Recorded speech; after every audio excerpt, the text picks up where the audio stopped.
The undisputed heavyweight champion, Oleksandr Usyk, is set to defend his WBC heavyweight crown against kickboxing star Rico Verhoeven this May 23 in front of Egypt's pyramids.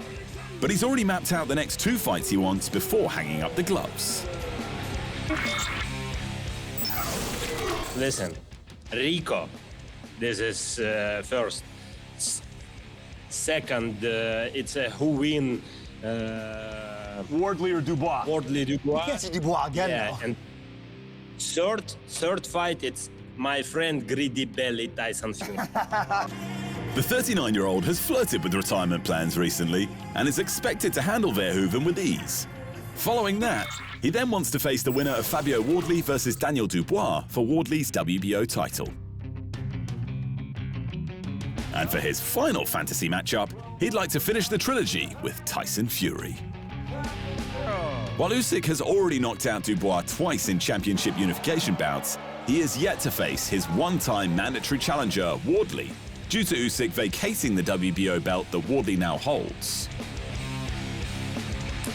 While the Gypsy King retired after a second defeat to Usyk in December of 2024, the two-time champion is making his return this April to fight Arslanbek Makhmudov, and he'd surely love another shot at the undisputed title.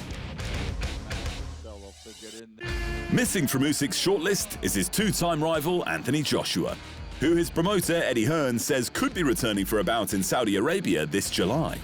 That's despite Iran war tensions affecting the entire Middle East. We expect to return to the ring in July. I had a conversation with Sella last night. They want to meet and try and focus on what's next for Anthony Joshua, but he has to return to training camp as well.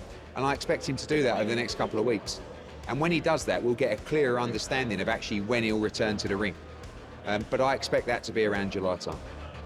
The two-time unified world heavyweight champ was slated for a February or March bout in Saudi Arabia before a long-awaited clash with Tyson Fury later in the year, which would have been the biggest bout in British boxing history. Those plans were derailed in December when the 36-year-old AJ was involved in a car crash in Nigeria that killed 2 of his close friends, and which pushed back his return indefinitely. He's definitely got the hunger. I think he misses training camp. I think it's the one thing that really focuses his mind. It's the one thing that kind of got him out of the position that he was in his early life to be focused. And I think right now he probably wants that focus because he would naturally be having a tough time. So I think he's had, obviously, I don't think this is something that you ever get over, if I'm honest with you. You just have to manage your mind. And he's good at doing that. He's a very positive person. The 2012 Olympic gold medalist last fought in December of 2025, stopping YouTuber turned boxer Jake Paul in 6 rounds. Despite a suspected Iranian drone attack on the US Embassy in Riyadh, sport has pushed on across the Middle East, so his plans for a return aren't over just yet. But with the current situation, you still think it could be in the Middle East? I mean, again, you just don't know, do you? I mean, this could be going on for another couple of months, or it could be all over a month.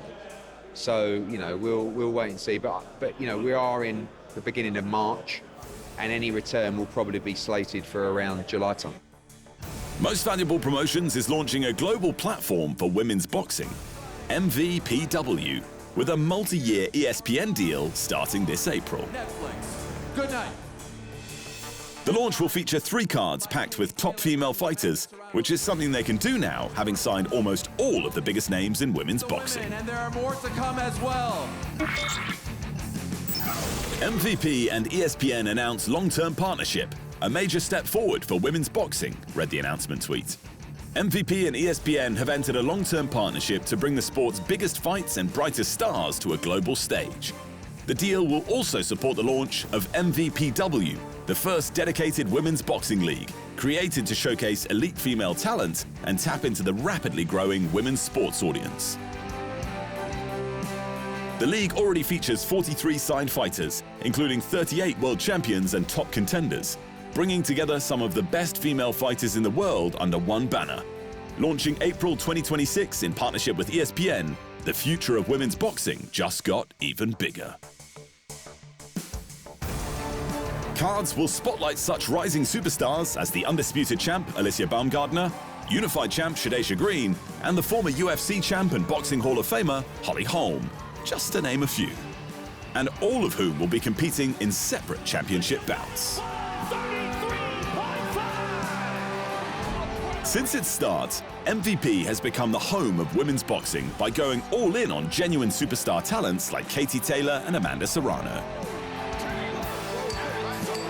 Through the female fighters, co-founders Jake Paul and Nikisa Bidarian have attracted hardcore fans and new audiences alike to boxing, and at the same time, solidified MVP's place amongst the sport's biggest players.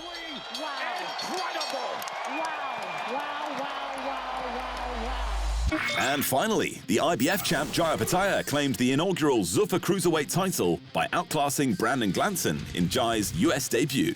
The unification should have been cause for celebration, except the IBF withdrew their sanctioning of the bout, and then the news only got worse for the champ, if that is what he still is. A day before the fight, the IBF clarified that if a champion participates in an unsanctioned contest within his prescribed weight limit, the title will be declared vacant whether the champion wins or loses the bout. So does Jai still hold a major title? For the moment, yes. The IBF have not yet decided on whether to strip him, for a second time, mind you, which could be devastating.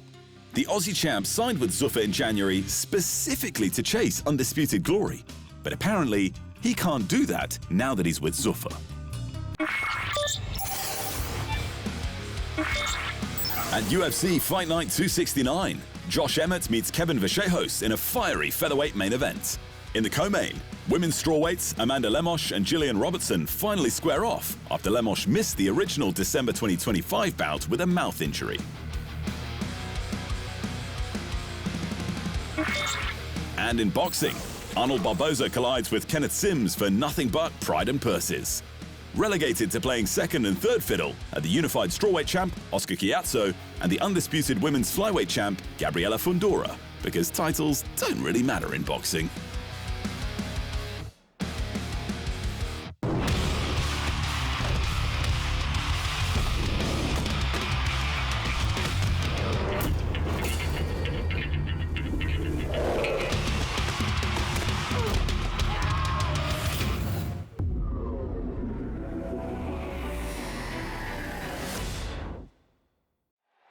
Thanks for watching, and remember, if you want more fight sports in your life, just hit the subscribe button.